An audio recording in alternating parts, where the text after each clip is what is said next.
अस्सलाम वालेकुम viewers, आर्टलैंड tuts channel से मैं हूं Faizan Zafar. Video scribe course में खुशामदीद कहते हैं। इस क्लास के अंदर हम बेसिक इंटरफेस वीडियो स्क्राइब कर सीखेंगे और उसके अलावा इसके अंदर जो जितने भी मेन्यूज़ हैं उनके बारे में जानेंगे। तो सबसे पहले जैसे ही हम वीडियो स्क्राइब को ओपन करते हैं तो यहाँ पे हमारे पास ऊपर कंट्रोल बॉक्स है जिसमें आप मिनिमाइज मैक्सिमाइज और ऐसे क्लोज कर सकते हैं। यहाँ प्लस का निशान है, यहाँ से आप एक न्यू स्क्राइब यानी न्यू एक प्रोजेक्ट को ओपन कर सकते हैं। यहाँ पे अगर आप अपनी डेटा को ऑनलाइन स्टोरेज में रखना चाहते हैं तो रख सकते हैं, लेकिन ये उस वक्त आपका काम करेगा जब आपने इसको बाय किया होगा। और यहाँ पे आपके कुछ रीसेंट प्रोजेक्ट्स होंगे और ये एक एग्जांपल है। यहाँ से आप पेजेस हैं, आप माइनस यानी पीछे कर सकते हैं और प्लस से फॉरवर्ड कर सकते हैं। इसके अलावा यहाँ पे कुछ फ़ोल्डर मौजूद हैं जहाँ से आप अपने कंप्यूटर से सर्वाइव फाइल को इंपोर्ट कर सकते हैं। ये एक डिफ़ॉल्ट सेटिंग ऑप्शन है, यहाँ पे आप क्लिक करेंगे तो ये देखें यहाँ पे ऑटो सेव टाइम।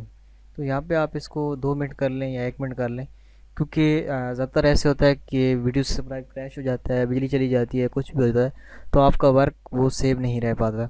तो इसलिए मैं आपको रेकमेंड करूँगा कि आप इसको 1-2 मिनट पे रख के सेव कर लें। ज़ीरो का मतलब ऑफ है, तो ये ऑटोमेटिक फिर सेव होता रहेगा। तो इसको आप गुड टिक करेंगे तो ये यहाँ पे सेव हो जाएगा। अच्छा जी, न्यू आप स्क्राइब फाइल ओपन करने के लिए आप यहाँ प्लस के निशान को लेंगे तो आपको इस तरह का इंटरफेस नज़र आ जाएगा। यहाँ से आपकी फ़ाइल सेव होगी यानी एक्सपोर्ट होगी। वो तमाम हम मेन्यूज़ को एक दफ़ा कंप्लीट डिटेल से पढ़ेंगे। यहाँ पे आपसे पिक्चर्स इंपोर्ट होंगी और यहाँ से आपके पास टेक्स्ट इंपोर्ट होगा। यहाँ पे आपके पास डिफरेंट जो चार्ट्स वगैरह हैं और लाइंस वगैरह हैं यहाँ से ऐड होंगी। यहाँ से आपका जो म्यूज़िक ट्रैक ऐड होगा। और अगर आप वॉइस ओवर कर रहे हैं तो अगर आप सॉफ्टवेयर के अंदर वॉइस ओवर करना चाहते हैं तो यहाँ से करेंगे। इसके अलावा यहाँ से आप पेपर को चेंज और पेपर और टेक्स्ट पेपर कलर को चेंज कर सकते हैं। यहाँ से आप डिफरेंट जो यानी वाइट बोर्ड एनिमेशन को डिज़ाइन करेंगे, यानी हैंड टूल पेंसिल जो है वो यहाँ से नज़र आएंगी। यहाँ से आपका प्रीव्यू नज़र आएगा और यहाँ से आप अपनी वीडियो को पब्लिश कर सकते हैं यानी रेंडर कर सकते हैं। और यहाँ पे एक नीचे टाइम लाइन है, इसके अंदर अगर हम पिक्चर को इंपोर्ट करते हैं तो ये देखें यहाँ पे और मेन्यूज़ भी खुल गए हैं। यहाँ पे आप पिछली अपनी स्लाइड पे जा सकते हैं और यहाँ से अपनी सॉरी यहाँ से आप अपनी पिछली स्लाइड पे जा सकते हैं। यहाँ से आप जिस जो आपने ऑब्जेक्ट सेलेक्ट किया होगा उसको ऊपर नीचे राइट लेफ़्ट कर सकते हैं और यहाँ पे उसकी साइज़ बढ़ा सकते हैं और यहाँ से फुल स्क्रीन कर सकते हैं। यहाँ से आप पिछली स्लाइड पे जा सकते हैं और यहाँ से आपके पास यहाँ पे अगली स्लाइड पे जा सकते हैं। इस तरह स्लाइड अभी हमारे पास एक मौजूद है।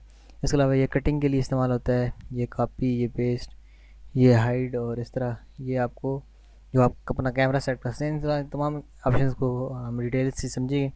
यहाँ पे कुछ प्रॉपर्टीज़ को चेंज करना हो अगर किसी चीज़ की, और यहाँ से अगर आपको प्ले करना हो, यहाँ से आपके पास टाइम होता है, आप टाइम कम ज़्यादा भी कर सकते हैं अपने इस जो ये स्लाइड है इसका। तो ये देखें अभी अगर हम यहाँ पे कर दिखाते हैं आपको तो ये एक प्रीव्यू नज़र आएगा हमें इस तरह का। ये प्रीव्यू है ऐसे पास क्लोज और नेक्स्ट और राइट करने के लिए। ये देखें जूम एट और यहाँ पे ऑप्शन है।